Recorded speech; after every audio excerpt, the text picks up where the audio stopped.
Ladies and gentlemen, welcome back to the Legacy of the Dragon. And we're continuing with Duran's story. As you've seen, we just left the Proving Grounds. I skipped ahead a little bit there because of the loading screen that would come into play as I left. I've put subtitles back on so you guys can see what is to be seen. And I see something that needs to be looted. Let us go loot it. There's barrels full of barrel-y stuff. A shield. A dagger. A bow. Awesome. They can all be sold. Where's the nearest merchant? Armor merchant, greetings, sir. My Lord Aeducan, nothing here rivals your amazing Aeducan armor, but if you wish something made... You know very well House Aeducan has its own royal armorers. Of course. Forgive me. I wish to see your wares, however. You honor me, Your Highness. Mainly just so I can sell some stuff. I still can't use Bite Blood. Sell these bows. This mace. These daggers. The shield. I want to get rid of the shield. Cool. There we go. You're a merchant. You're a silk merchant. Normal merchant. Anyway, let us continue. Back to the feast. We must go. Merchant, what do you sell? The finest in home decorations! Ah, thank you. He answered my question. Amazing. Right. Here we go, back to the Royal Palace.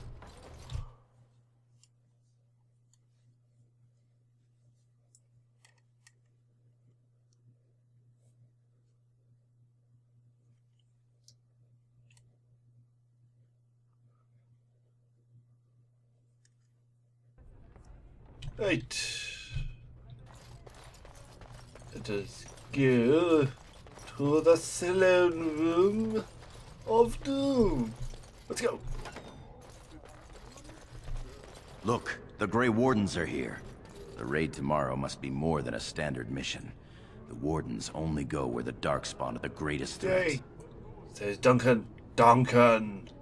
Greatest person in world. My Lord Aeducan, might I bother you for a moment? Yes, I shall. Ah. Many thanks for your willingness to hear me out, my lord. I wish to speak to you of a matter most urgent. What is this, Lord Dace? There is a vote coming before the Assembly next week. And a word from you could go a long way towards helping our cause. Your call, actually, Duran, he's not really much of a fan of politics, as it's all unhonorable. Will you at least hear me out? I said no, Lord Dace. I see. Very well then. Good day. Idiot. Right, let's continue. Yes, I know this is that's a little chatty quest, but I don't like that quest. My king, please reconsider. The trade contracts alone could bring great prosperity to our houses. Will we really turn our back on our brothers and a potential fortune in cheap labor because of a political technicality? Denial of the traditions of our people does not qualify as a political technicality. There is more to life than monetary gains, my lords Bimo and Mino.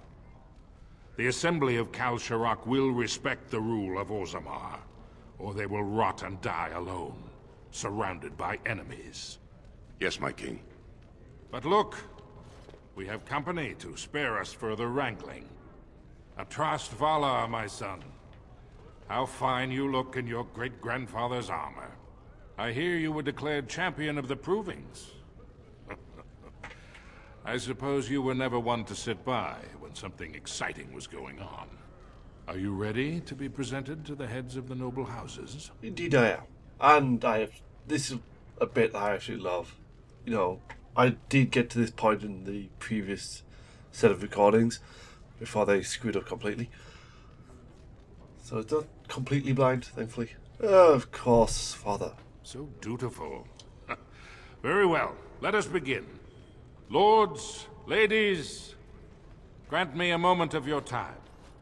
We are here today so I may present to you my second eldest child, blessed by the stone and born of the blood that ran in the veins of the Paragon Aeducan. Who would pose a question to the prospective commander? Who seeks to know the prospect better? No? Very well then. The ritual is complete. I give you Orzammar's next commander. Tomorrow, our newest commander will lead part of a mission to strike a great blow to the Darkspawn. Not only does this recover access to some of our most important mines, but it also allows our honored guest Duncan, head of Ferelden's Grey Wardens, to strike far into the deep roads. Thank you, King Endrin. While the Darkspawn seem to withdraw, it is only because they are massing on the surface. This could mean a blight, and my men and I will discover the truth. We are honored to have you with us, my friend. Now, feast, drink, and celebrate, for the morning brings battle! As for you, my new commander, find your brother Trian and send him to me. He may be watching the provings, or getting some rest in his rooms. Of course. Walk well, Commander. There are lots of talking. Again, it's a difficult thing to do a Let's Play with lots of talking. But I'd rather not speak over the talking. You know what I mean? I have to admit that's one of the most stupidest rituals ever. It's like, my lords, do you wish to ask him a question? No, the ritual is complete. I am at your service. Hail to the commander. Hail him.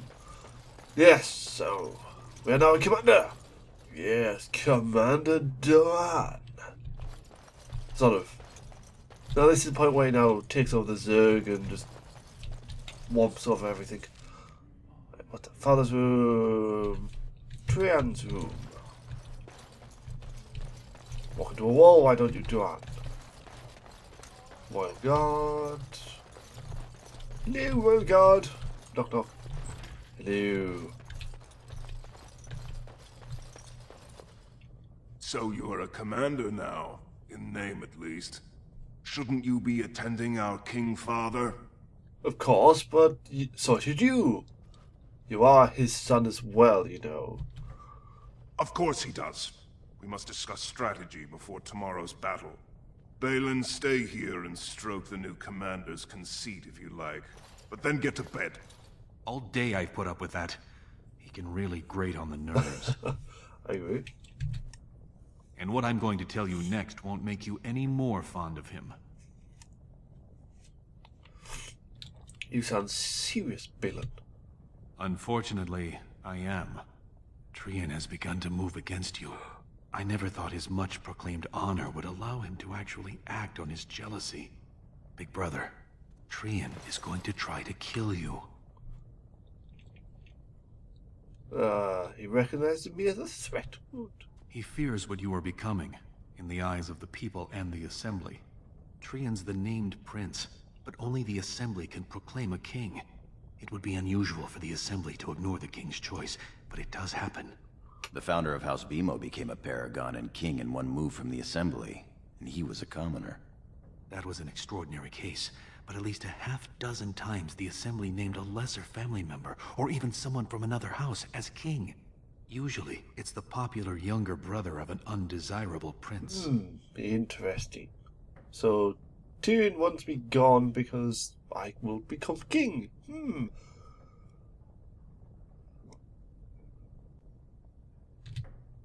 Look at it from his perspective.